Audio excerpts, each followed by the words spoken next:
Et Salami Bongo na Canada na ville ya Victoriaville, monsieur Jean-Claude Tshibamba condamné à 7 ans de prison. Monsieur Jean-Claude Tshibamba condamné à 7 ans de prison. Pour la ligne de 7 ans de prison, il est à transmettre maladie à VIH-Sida et pas à Bassi. Monsieur Tshibanda Jean-Claude a komaki bongo na Canada na 1987. Mais na période, il y a 2001 à 2015 à Kushana Bassi et Belé, sans pour autant savoir qu'il y a une maladie à Sida. Alors, parmi 9 femmes ou accouchant na bango, 3 sont infectées sida. Ba funda kiye na parquet et pas un buramatari, ba kangiye ba yebise yo ifala ki o yebisa basi ke ozana sida avant coucher na bango. Et pe si pasi ya kosakanate, monsieur Tshibamba Jean-Claude risque d'être expulsé parce que azata na nationalité na kati ya Canada. Qu'est-ce qui s'est réellement passé? Nan appelle ça qui monsieur Jean-Claude Tshibamba sida. On va les découvrir dans cette émission, mesdames et messieurs. Namoni moi si oya zali kobeta drum makambu ya talent ezalaka ine na makila et pesinga esengo na kanti lokola taz bolingo ezongi lisusu. Degré moi na moi si kobeta drum na kanti lokola Sarah Solo ya wenge musique à maison mère. Est-ce que bakoye ko sala moi dioté oya zali femme mariée na ebité même degré atana oyo maman en tout cas et c'est pe singa moi de la femme qui toko mingi.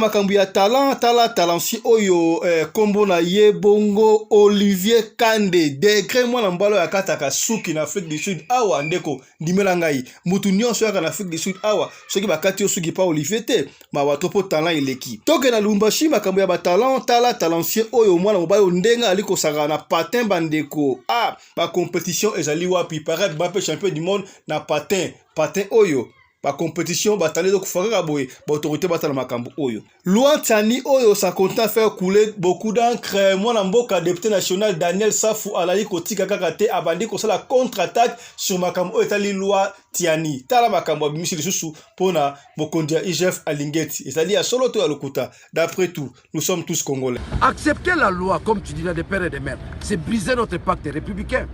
Vous comprenez? Kengo Adon était qui? Malou était qui? J'en profite pour vous dire avec cette histoire de père et de mère.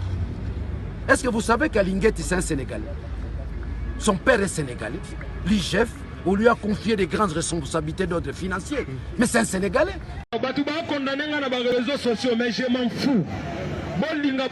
On doit prêcher la vérité. Na sakolate. Pona nini na ucho loba ke bato ba melara cigarette ba na vrai bolingo kolega ba chrétien. Na memi on a exemple nga ba kangaki nga na Pascal pona zoteya o na zobwa ke la bato ba jeton sans problème ba kanyinga. Ba kotinga na kashio place na kotaki ba yanketel mebele. Chef de poste alobi bato ba kotaka na ba ketite. Mais yo logo na yebi yo na lingi makambo na nzambe na yo te. Kotana baketi vanda na yo le so yingonga ne koki obimi batu nyonso makaya bazaki na kati wana ba yaminga pasteur sola bien même moral ngape la vimbi même moral pour me toza biso no so to beta kunda même moral wa muso talinga bi pasteur limbisa biso awa na ekiria bata shimoki likaya moko bakaboli yango 17 personnes ba problème différent ba cas différent ba famille différent oya baya pesi voisin mais chrétien soki kaka mwana muke moko aza salita azolanda ye mama sunganga na 200 akoloba bana boende bakangaka ba chance bato mais soki prophète ayebisi na moni cercueil likola mutu na yo mbongo garantie wana ekobima mbangu pona nini ba moni cercueil nazolo banabino véritable prophétie c'est la parole de Dieu. Diable azana Bible na maboko ce n'est plus le temps de dormir yaya kote l'église za définition ko banga nzambe te et apena bato bele ba kota ka église te na mitema ba banga nzambe ko lega bato na église église mutoza motema lelo ba chrétien ba ensemble mais hypocrisie bozotika te. Sachez que la colère de Dieu va descendre sur votre vie. Nanya lobi amen nzamba pambola ye simba mabele na yobo nazala bana bato nyonso bazola nanga mbala oyo koya eya mais Bible lobi les ténèbres ne régneront pas toujours. Loba men yeso pambola Natuna bino question, qu'est-ce que signifie un homme de Dieu ou un chrétien? Un chrétien c'est quelqu'un qui est irréprochable. Ah mutumote bako bando reprochara ye papa. Mais les lots différence il y a chrétien na mopagan eza lisute. Ba mama na biso akala ba ye ba mibali mukolo bakota banda kwa babal. Mais les lots soko zo luka fille vierge na Congo, eza logo zo luka carte mémoire na kata saga makala. Na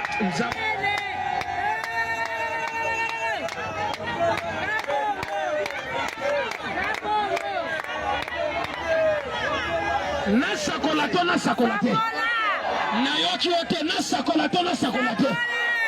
Mais nazoya biso makambaso, nazobuka na koma. Ba mama baboti biso. Ezalaki pe mona ta mupende na ye foza na mobalo balaye. C'est pourquoi nazoya bisabino le monde est face au siècle présent. Lelo pe mona mupenda moi si ezali sous devoir à domicile que telemaka awa. Okomona ya Mikele ki ya minene leki ya bandute leki ya sorte nyonso ezoleka.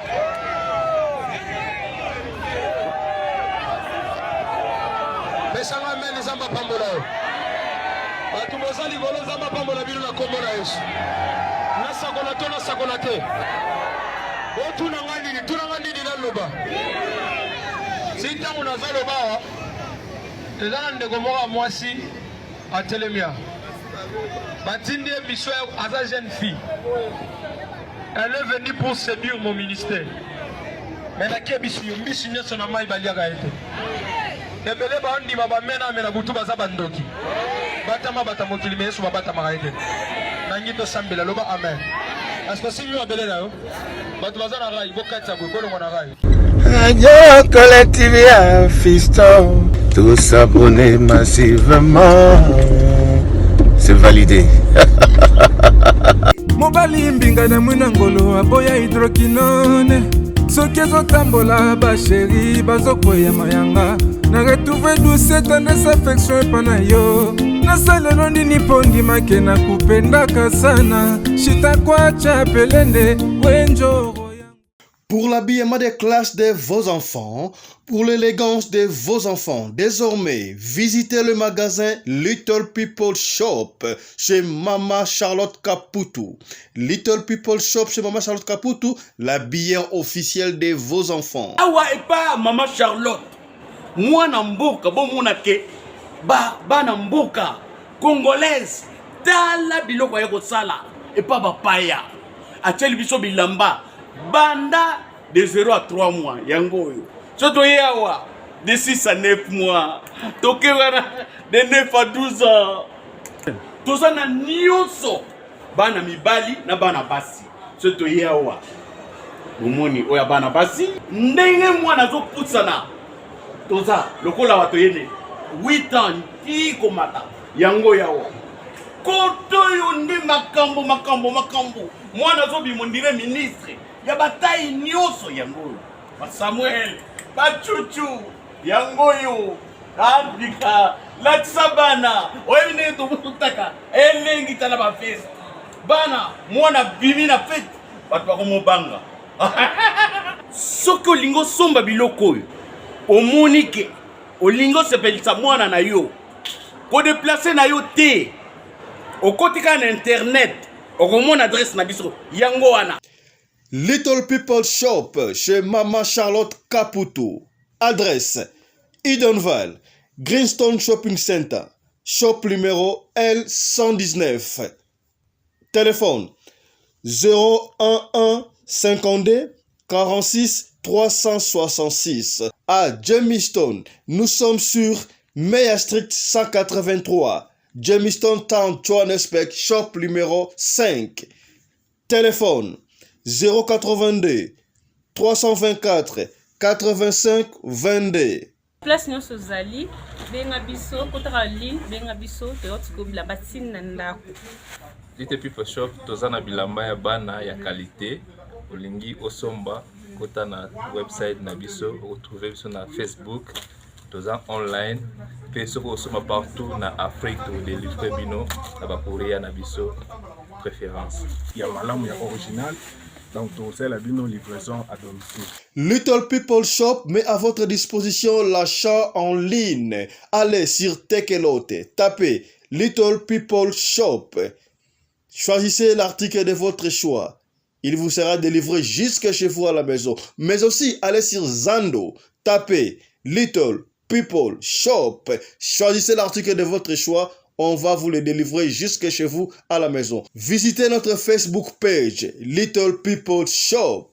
Little People Shop, ya biso moko. Little People Shop, ya bana mboka.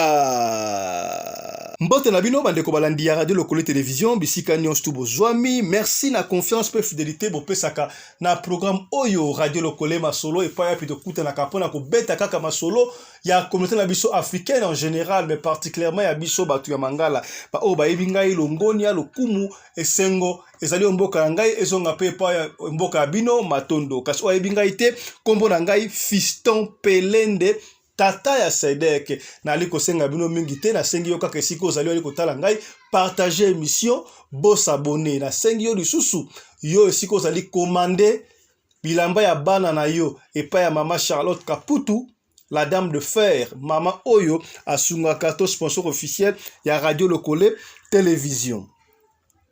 Obo mesano ya mboto telo lisolo ya monsieur Jean-Claude Chibamba oyo a juste 7 ans de prison pour la vocabulaire maladie à sida toko développer ba titre auto moni bongo na sommaire. Daniel Safou Rouloa Tiani oyo député Pululu Tingi na mwana mboka Noël Tiani ba déposa qu'il sous pour la deuxième fois na parlement.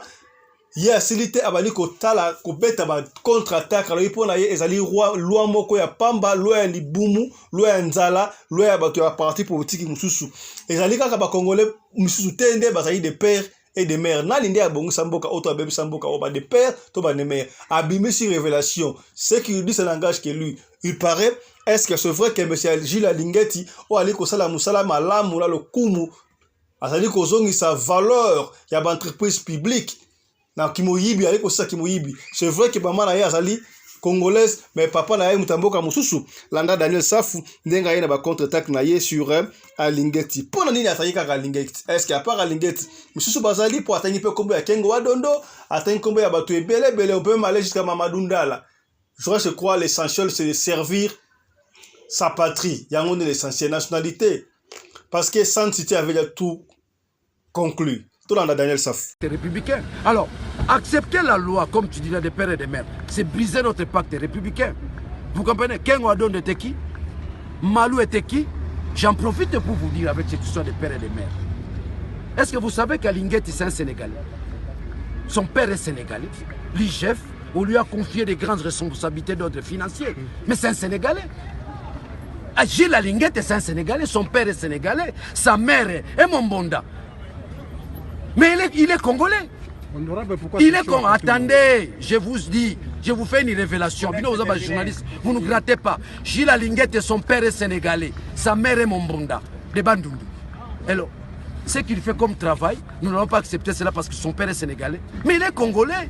Il est congolais de par sa maman.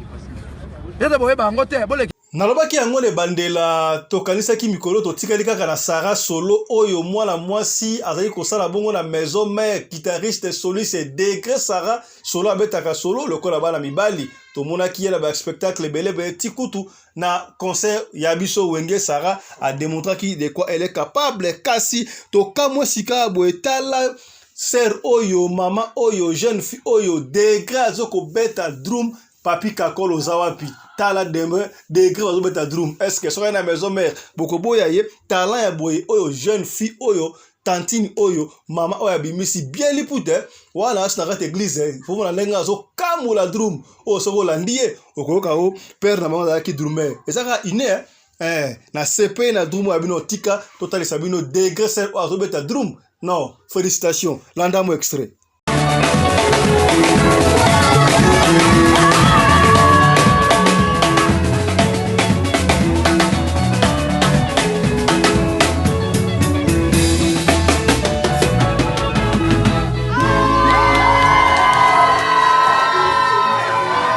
Kana maramba tala esi no batala musoza une tala jeune garçon oyo Degré dali ko sagara na patin awa na ville ya Lubumbashi non tala maramba ali ko sawa patin za liwo donc okoko ya po zoki mabe meilleur na maîtrise na ngo il va vous expliquer où est-ce qu'il a appris ça. Et puis, compétition, les cas déjà, mais actuellement, tout le monde est compétition et ça se shoot. Ah ouais. Na évité, jeu africain, jeu à francophonie, et au Salama na Congo, c'est comme sa boîte, na yoki, par on dirait qu'on est na Rwanda, parce que nous sommes incapables d'organiser, na évité, na jeu à francophonie, voilà. Est-ce que, jeu à patinage, dès qu'on soit été, attention, j'ai poussé, mais, donc, ça l'appelle Koli à patin, boy, bana miki ba ko là-bas, on sait parce que la compétition va jeux olympique, c'est ce que Babylora Boende est. Moi, je m'appelle Yannick Ngoy Moutombe, je joue Montiav, je suis le capitaine de l'équipe nationale des rollers ici au Congo. En qualité de compétition, je suis 4 fois champion d'Afrique. La compétition de l'Égypte, j'ai remporté. La compétition du Bénin et du Togo et autres. La Coupe du Monde en Chine en Beijing, j'avais remporté. Je suis 2 fois champion du monde, mais je suis de Lubumbashi. 2 fois, je suis ici, je crée mes clubs, j'entraîne la jeunesse. Question de développer la jeunesse congolaise. Et celles-là qui sont à l'international, nous les faisons en ligne. Parce que notre but, c'est encadrer la jeunesse, sortir les enfants dans la rue, de donner ce que nous avons, développer les meilleurs de nous-mêmes pour diminuer un peu tout ce qui peut embrouiller la jeunesse. Et nous sommes là à l'encadrement de la jeunesse. Nous avons notre pépinière, nous formons les enfants à faire du roller. Au travers du roller, tu peux voyager. Au travers du roller, tu peux étudier. Au travers du roller, tu peux trouver un boulot. Il y a déjà les serveurs qui servent au restaurant avec les rollers. Et vous allez comprendre rapidement que avec tout ce qu'on fait sur Met du Sérieux, on peut toujours aller de l'avant, on peut toujours faire quelque chose de mieux. Et ce que je veux demander, je demanderai à nos parents, nos grands frères, nos grandes sœurs qui sont à l'étranger, dans l'international diaspora, de nous aider, de nous amener là où il faut nous amener pour qu'on puisse faire quelque chose de spécial, de plus que ce que nous faisons ici. Parce qu'on se débrouille, manque d'équipement, manque d'encadrement et on est là. Les choses sont là, mais c'est comme s'il n'y a pas. Olivier Kande, 25 ans de métier, moi la mobile oyo totolo mamba talent, degré talent oyo ya okata suki non. En tout cas, les comme ça iné degré moi la mobile okata suki 25 ans de métier, banda Moussa Moussa la rateka okata suki, butu nyonso tout politicien, nani musicien, comédien oya awa akata suki pa Olivier Kande. Donc Moussa la kitoko Olivier Kande, ça fait déjà 25 ans de métier. Donc félicitations à toi. Olivier Kande, courage. Voilà, Moussa na ye photo kumisakaye. Ya to komete lo siko li solo e pesi passe ya kosakanate na lobi li solo o esala bongo na mboka Canada, précisément na Victoriaville. Bande ko Canada bokota bo partager soki o ebana de wasana na Canada, partager les li solo o bande ko ya Canada, précisément na Victoriaville ba ebi li solo oyo. Tangu to kendaka mikili ya mpoto to tiki mboka na biso Congo démocratique. Ok, libanda et ça rappelle à une meilleure vie, better life de en anglais. Kasi, ce qui t'okei, to comme qu'on a l'occasion à chute, ya ba kolomboka réputation ya mboka na biso Congo démocratique et le ko ma kasi ezali ko kende mabe. Tala le kambe comme une de konabiso oyo Jean-Claude Tshibamba. Jean-Claude Tshibamba ye akenda bongo na Canada depuis 1989 walobi. Akoma na Canada, sika boye je crois. Jean-Claude Tshibamba azali na 57 ans. Depuis akenda 89, tu habité banaye ko sala musani, ma personne d'état était, je crois kenda qui jeune, mais sika 57 ans, il est aussi azakaka, mais siko ye attrapa déjà sida. Azala qui infecté na sida en 2001. Donc on ne sait pas si réellement c'est 2001 to na période à 2001 ti 2015 parce que à rapport lobby na période ya 2001 ti 2015 ye abanda ki kokabola sida ya kosakanate kolala na basi ya batu ya mindele ya batu mwindu ba jamaïcain ba chinois race ya mona race le kate do ye kaka il faut abamba tapi to yebite pota to ba Jean-Claude azala 57 ans akenda poto na 1989 ouais, je crois na ba ne wana c'est là kama mtamo sida bima et c'est là kama kamba liste yangote. C'est là on a na Congo bisoba na mikeno soki mutazu sida akosala tunga apesi nga sida ngapela kolingana kabango ko kabola sida lokola nguba est-ce ya kenda kina makamwa na mikili ya mpoto na Canada yango amona ki ba pesi sida ye pa linga kaba nani apesa ki sida on ne sait pas ba pesi biso détail était mais il est vrai que moi na mboka Jean-Claude Tshibamba azwaki sida alors était abiso wa misusu. Hier, sida, en principe, sida, ils ont dit malade, le club malade, nous sommes tous na calendrier, bah, tu vas aller au coup avant. Mais si quand vous avez sida, ce que vous avez qui c'est au coup faté, mais ce que vous avez un partenaire, au lingi moisi. Hier, c'est la vérité que non, on a ça atteint.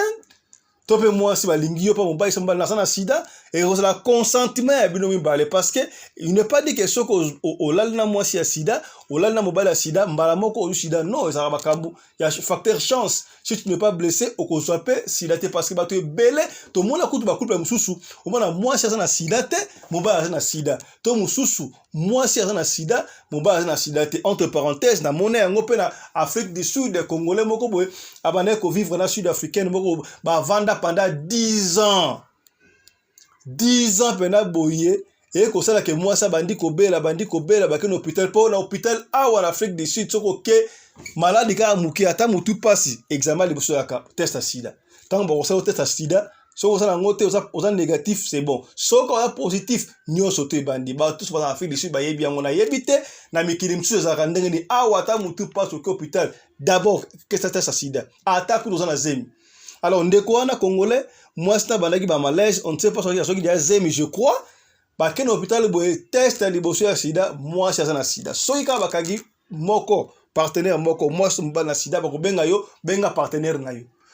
Tant ba kengi moi c'est na sida ba bengi abengi mbala na congolais wata congolais kei, ba sali presse sida, azana sida te. Ba si oh comment ça fait que fana moi ça ko ba temps, auto fa na 10 ans.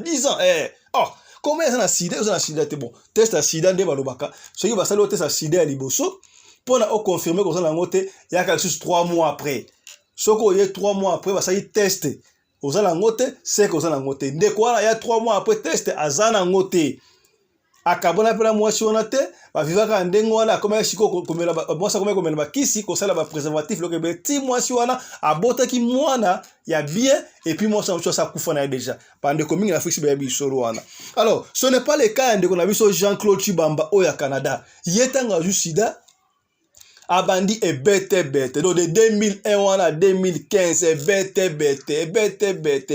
bete donc alala na basi belé Paris ba shola na bango tangu ba ko mona ke azana sida isala ba gindenge nini mwasi oya bo mona to kutela sa interview awa ya ko magina ma malaise tanga ke hôpital boye ba sali test sida otali azana sida osanga na copain boyfriend boyfriend ngai Jean-Claude Chibamba congolais wana.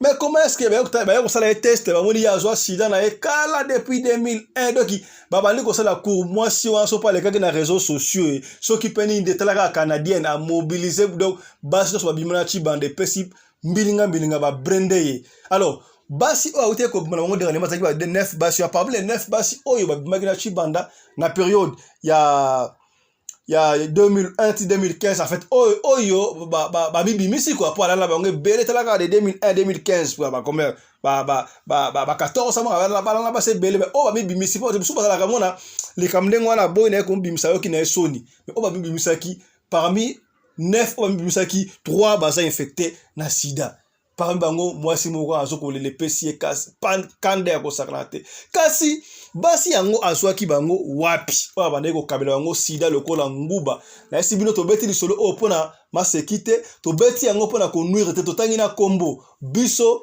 to zui yango la télévision canadienne ndenge sali makambo ba congolais intéressé biso parce que ndeko Jean-Claude Chibamba aza congolais ndenge balobi apparemment congolais ya Kinshasa mais on n'a pas donné la précision ya Kinshasa to ya Brazzaville mais kombo wana Jean-Claude Chibamba exemple na congolais ya Kinshasa tango to bino tika to benda batu matoi mais comme ici biso na période oyo bana 89 ndeko Claude Jean-Claude akena poto akena Canada de 89 titanga yako so maladi na 2001 qu'est-ce qu'il faisait parce que il paraît que possibilité zali à expulser parce que azata na nationalité donc imikanda na yepe ondire ça normalité c'est ça ndengo wana yo peno kenda toyeba luango ndenge koma so comme na poto lukata oza la support eza mwana bota mwana poso ki oboti mwana otete na mwana mabele wana ezala ka difficile ba refouler yo est-ce que Jean-Claude ayeba ke loko wana te ayeba kata ko semete abota ta mwana po ba refouler te sikabo ekopesa mbilinga tangu ba kei ko samba accusé ya liboso kei ba ko manef accusé ba bimie belé ya ko sakanate alors verdict ekoyaki ba condamné mwana mboka Jean-Claude Chibamba 7 ans de prison. Pourquoi 7 ans de prison? Parce que akaboli maladie ya sida et pas ya basi. Akaboli maladie ya sida za randengwa ce que vous avez moi c'est mobile bolali possibilité ya kozala sida ekoki kozala to pe kozala te kasi ye ba condamné pour nani ifalaki ayebisa ba partenaire na ye ndenge zalaka ngai naza na sida mais alingi yo mwasi akotala parce que mona yango na bete un exemple awa to mona yango okomona mwasi msoza na sida mobile zaka na sida to va vivre pendant longtemps to mobile aka juste sida libanda aye na ona ndaku nzambe pa épargner mwasi asalaka pe na ngote jour bakoyeba bakosala test to il faut soit soin koyebisa mwasi na yo mama to lingani bonga na moni na za ya kobeba en tout cas to bano saela ba préservatif to bano wumela mingi te pona ko protéger moko mais ye asali yango na to baka na kanait ndenge za na Congo na kala omona bana muta kufi asali liste o ya wana kufi azaki na 4 lettres te atiki liste te liste bimi okomona liste bimi kuna bakombo ya batu na msu ya lokuta na ya mabe soki kaka batangeli yo kombo kozana maladi wana epesaka madiar to kansaka lokola kaka batu mundu bamonaka maladi wana extraordinaire maintenant mindele abi amoi lokola fin du monde amoni lokola komi zombie do esprit na esili akoki susu te epesi pasi ba sana maladi sida sikoyo ye Jean-Claude Angonde ko na biso Jean-Claude Chibamba yoka sikoyo bisika na osala basi yango ndenge television lobby Jean-Claude aswa basi wana na Facebook aswa basi wana na baba c'est fort possible tango amoni ki asa atteint abali ko kende ko luka basi ya ndumba est-ce que basi no so bazaka na bar bazaka ndumba yango la saka bino botala ka bisika bokenda ka bandeko surtout ba jeune fille ba mama okomona jo moko ya kaka na terrasse na boîte na ba concert ya panzaka mbongo ya kosakana te ya bwaka ka mbongo ba fille baso kolanda ye tanga so bwaka mbongo esali po attirer yo tango yaka pa na ye okende pe asepel na yo okende ba coucher boye ke bana ba to balingaka préservatif te yo kolinga ba coucher na ye bote nga préservatif te abakisa yo kutu mbongo batu basali préservatif pona ko bomba ba maladie ya nkirikile ya te yo soko ndima te ba bakisa lo mbongo ndimi tala sikabo eloko wana ya po mona ba ne belé ya ndako surtout na ba âge ya 15 25 ba zwa ba maladie ya bokono ya sida kaka ndengo wana okomona jeune fille moko atanga na lycée Kingandi atanga na 16e rue atanga à l'école mosongolo papa moko be ya mukolo atemsa Mercedes Jeep kuna konso alandaka mwana jeune fille wana apesa ka biloko ba cadeau konso tanga kobeta abeta na yepe sans préservatif o mwana ndako me mwana abimaka te ndenge nini azui sida ndenge nini lokoso ata okomi jeune fille 16 17 18 toyebaka kosala ba préservatif na bekolo kutu bekolo kola Afrique du Sud na ebite na mikimshi za ndenge nini ba pesa ka kutu ba jeune fille de so akomi ba période na déjà ba kele ba ndiko bima ba zoko laksa bango non il faut ko coucher na mobali pamba te il faut coucher na mobali na préservatif po mabe ko kikoya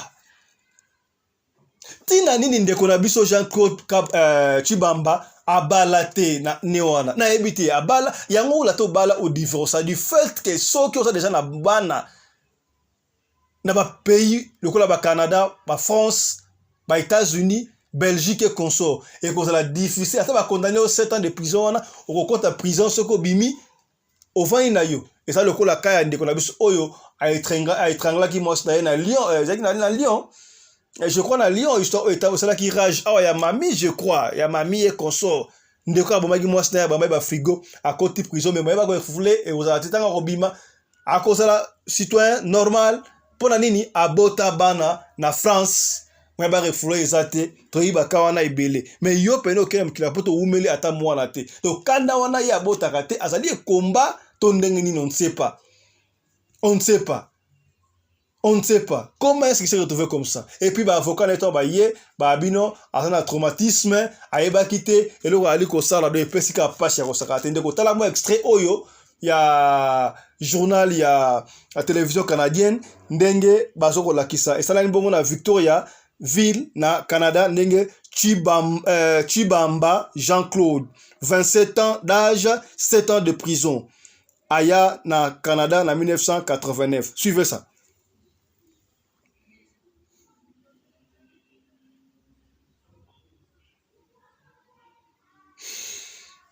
Voilà, Je crois bino moko bolandi boyoki totangi kombo na ye parce que batangi kombo na ye kuna na télévision canadienne boya terero papa fils totangi kombo ya moto ndenge nini osa te la sali ngam la tangi yango te ngala répéter kaka oyo ndenge balobi yango na télévision canadienne do bino benga na télévision canadienne tuno yango batangi kombo wana pona nini balobi kombo azali congolais ya Kinshasa on ne sait pas on n'a pas de preuve soki bino boyebi Jean-Claude oyo bobenga biso pona ko confirmer soki pa ndeko na ye ezaka ndenge wana yango ba réseaux sociaux devait comme oyo makama bombe la souté kalo ko mona boye ndeko lamna zaki na mikili ampoto bobenga ka téléphone le kakate le karateka eza fermé njoka bakanga eza na boloko jula ko bimande akoya ko benga ka bino mesika boye peut-être pe téléphone ya Jean-Claude Chibamba ezo ko lekate so boye ba famille bango na Kinshasa to na Brazzaville to wap na Angola boye communiquer ce qui s'est passé sala ni boko na Canada bande ko Canada boza ebele bo tala biso bolanda yango bo partager pour na côté ya surtout ma autre ba awa to linga côté ya mingi ba jeune fille à mikolo Android ba ça ebele ba papa ndengo na poto comme na papa jeune fille ba tawuti ki sasa comme na Europe comme na Canada comme na Afrique du Sud papa moko jeune moko ba do la de papa wana on nga za divorcer za ndengo na za divorcer na balaka la divorcer na moni yo na encadrer yo azoya kotala ona foyer azo resoni ba loso aosa lo ba course consort nzoka ye ba na profit azana maladie alinga kabelango na yo to ça la tension ba jeune fille belé Europe to ça la tension ba jeune fille Afrique du Sud to ça la tension ba jeune fille Angola na Canada na Nouvelle-Zélande pa mutunanga José Yungo homme simple Isaki News sans cela bo sosola so bo sosolité mawatro mbote na yo mama Solange Timba na Bundes Solange Timba de Bundes okomi na bosanité mwana mai nanga Ladi Lokelo na Valencia Espagne yonde mankambo mwana Congo Espagne ya solo l'enfant propre Ladi Lokelo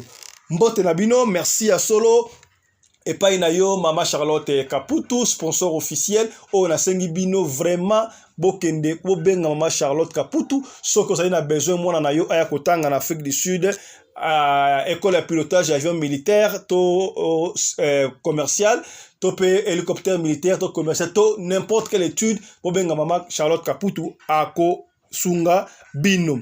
Merci lisusu na mamari na umbi la femme à la taille d'une tige spaghetti ni courbure ni virage coordinatrice ya chaîne Oyo Radio Lokole Masolo bande ko to s'abonner chaque fois to s'abonner belé to s'abonner na saka bino soke mission Oyo esungiote peut-être ko sungande komoko songolo esika moko pakala te bongo bo s'abonner pe na deuxième chaîne na biso ça la biso plaisir soko s'abonner na Radio Lokole Télévision déjà kende pe na Radio Lokole TV 2 kuna ipa ya pitelo belaka bo pikili ki ba okundu banzoto to laksaka bino comment est-ce que papa koza la makasi comment est-ce que maman koza la femme de ménage femme ya solo ko kimbali kuna ile mwa kuna na Radio Lokole TV 2. Merci à toi Tijan Lushombo un prince à New York ya mama Fran Oumela c'est que bien Tijan Lushombo na bosanité Chiboaboa muluba solo comprendre l'héritier du trône Chiboaboa na bosanité matata mpono ya bosa Fondation Monzali yonde mankambu Oumela Didier Djenga bokula kai kofo autorité morale ba mongo nyonso tout ya monde entier ngana baksela charge ya Jobour okomi c'est que bien ya mama Meta Mukendi la femme à la mini coupa c'est que na komi na bosanité ya Nikinia le faiseur des millionnaires okomi ya Nikinia c'est que bien na sepeli Oumela ya Nikinia portez-vous bien chap et tchara. Dans le cadre de soutenir la vision de chef de l'État dans les domaines de l'éducation, Mama Charlotte Kaputu, la femme de fer, facilite à vos enfants de devenir étudiants en Afrique du Sud, dans l'école de l'aviation, apprendre à piloter l'avion commercial ou militaire, apprendre à piloter l'avion de chasse, apprendre à piloter l'hélicoptère commercial ou de chasse, mais aussi apprendre à réparer les avions commerciaux ou militaires, des hélicoptères militaires ou de chasse en Afrique du Sud. Bandeko, yo mutolingi mwanona koma pilote commercial to militaire. Avantage yango yo. Obengi na numéro oyo ya mama Charlotte. Ako guide bino. Ndenge nini mwana na yo ako sa la classe ya pilotage. Alors, avantage nyonso hébergement minerval. Olingi mwana na yo ayeba ko bongisa ba moteur ba avion. Benga mama Charlotte en Afrique du Sud. Madame Charlotte Caputu et ses collaborateurs mettent un hangar plein d'avions à la disposition de vos enfants qui viendront apprendre ici en Afrique du Sud. Voler à l'espace sud-africain, devenir un grand pilote commercial ou militaire. Contactez Madame Charlotte Caputu. Devenir pilote d'un avion commercial ou de chasse n'exige pas un diplôme d'État. Un certificat d'études primaires suffit pour apprendre à piloter l'avion commercial ou militaire. Les appartements confort pour accueillir vos enfants lors de leur séjour ici en Afrique du Sud. Piscine, salle de bain, salle à manger, cuisine, lavabo, tout pour accueillir vos enfants. I stayed here from 1 year ago. Oh, people coming from Congo, you're very welcome to come here in South Africa. It's a Mama Charlotte space, very beautiful accommodation. They take very good care of us. Bino bato boyebi anglais te, alobi boye. Grâce à Mama Charlotte, lelo yo ba Tanzanien bazo yekola avion, baza mibale, mwasi na mobali. Et bon bino na Congo. Ozo zela nini? Pour tout contact, appelez-nous au plus 27 82 32 45 522 ou encore contactez Radio Lokole Télévision au plus 27 61 88 58 455. Papa, maman, mwana noya koyekola kopusa avion militaire pe commercial, hélicoptère militaire pe commercial, kaka na certificat d'études primaires. Et bongo yozanga, hâtez-vous car les places sont limitées. Mama Charlotte Caputu, la femme de fer, tokumisa yo ndenge nini. Merci pour l'opportunité, maman.